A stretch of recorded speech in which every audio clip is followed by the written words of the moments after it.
damai sejahtera untuk kita sekalian. Pada kesempatan ini, saya akan memberikan katekese singkat mengenai sakramen tobat. Namun, sebelum memulai pembahasan kita atau katekese kita pada hari ini, izinkan saya memperkenalkan diri. Nama saya Selviana, saya mahasiswa semester 5 yang sedang menempuh pendidikan di Sekolah Tinggi Pastoral Don Bosco Tomohon. Nah, sebelum kita memulai katekese singkat ini, marilah kita membukanya dengan tanda kemenangan Kristus. Dalam nama Bapa dan Putra dan Roh Kudus. Amin. Saudara-saudara sekalian, sakramen tobat adalah sakramen pengampunan yang diajarkan dalam Gereja Katolik.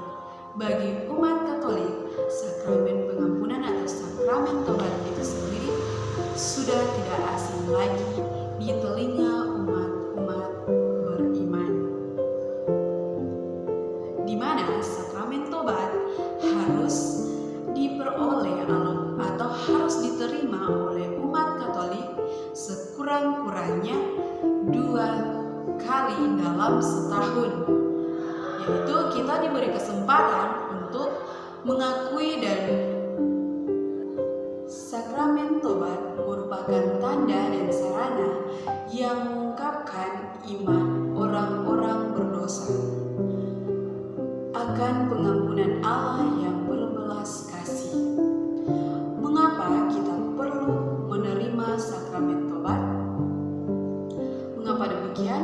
Karena kita sebagai umat yang percaya, tentu kita seringkali melakukan kesalahan-kesalahan yang melawan cinta kasih Tuhan tersebut. Di mana dalam Gereja Katolik kita mengenal 2 macam dosa, yaitu dosa berat dan dosa ringan.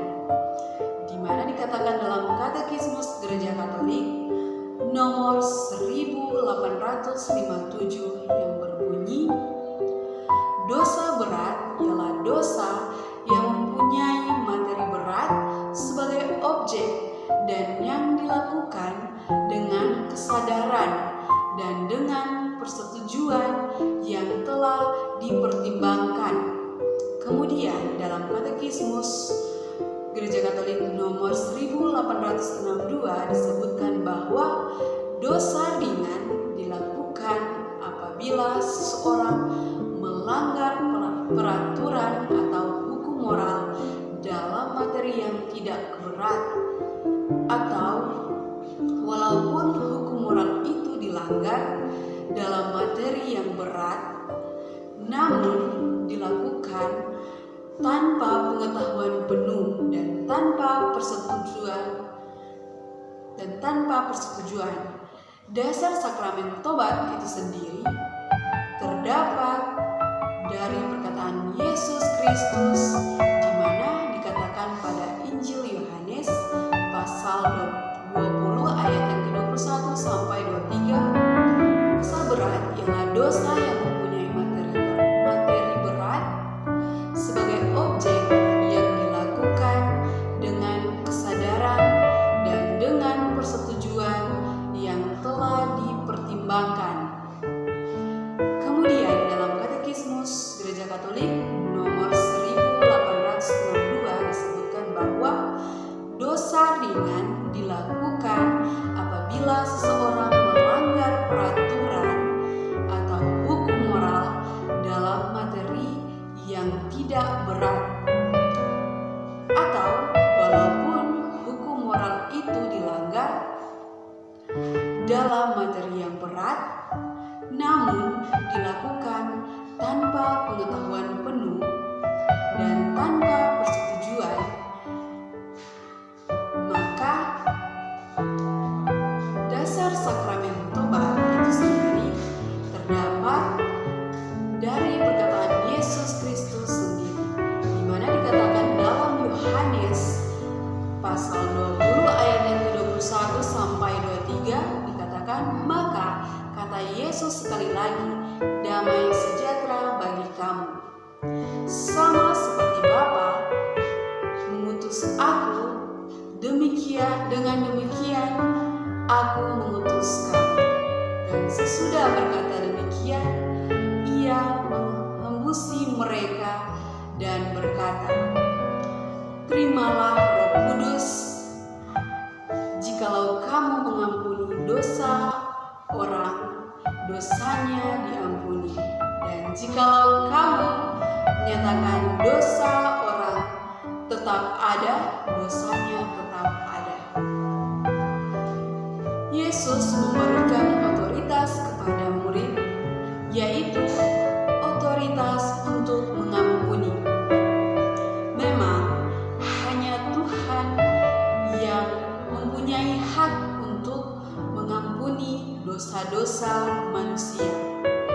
Namun Yesus mengaruniai atau memberikan Roh Kudus kepada para murid dan memberi kuasa kepada para murid untuk mengampuni dosa dan menguduskan mereka sampai akhir zaman. Nah, sakramen tobat memiliki makna perdamaian, yaitu mendamaikan manusia dengan Allah, sehingga manusia dapat hidup dalam rahmat Allah. Namun kita seringkali mendapatkan pertanyaan-pertanyaan atau mendengarkan pertanyaan-pertanyaan dari orang-orang di sekitar kita, yaitu pertanyaan yang berbunyi, berapa kali kita harus mengakui dosa kita? Nah, dalam gereja Katolik menjalankan perintah yang dikatakan oleh Yesus sendiri, yaitu ketika Petrus bertanya, sampai berapa kali ia harus mengampuni saudara-saudaranya yang berdosa kepadanya? Kemudian Yesus menjawab, bukan hanya 7 kali, melainkan sampai 70 kali 7. Yang terdapat dalam Injil Matius pasal 18 ayatnya yang ke-22. Dengan kata lain, tobatan tidak ada batasnya.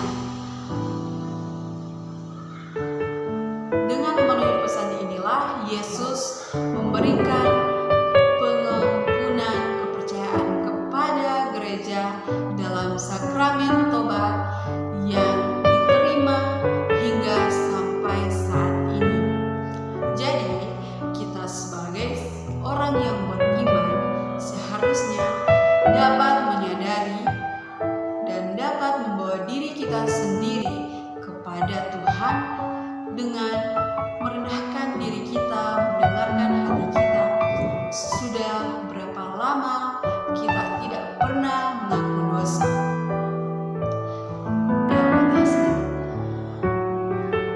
Melalui pesan inilah Yesus memberikan perintah dan kepercayaan kepada gereja dalam sakramen tobat yang diterima hingga sampai saat ini. Nah, sebagai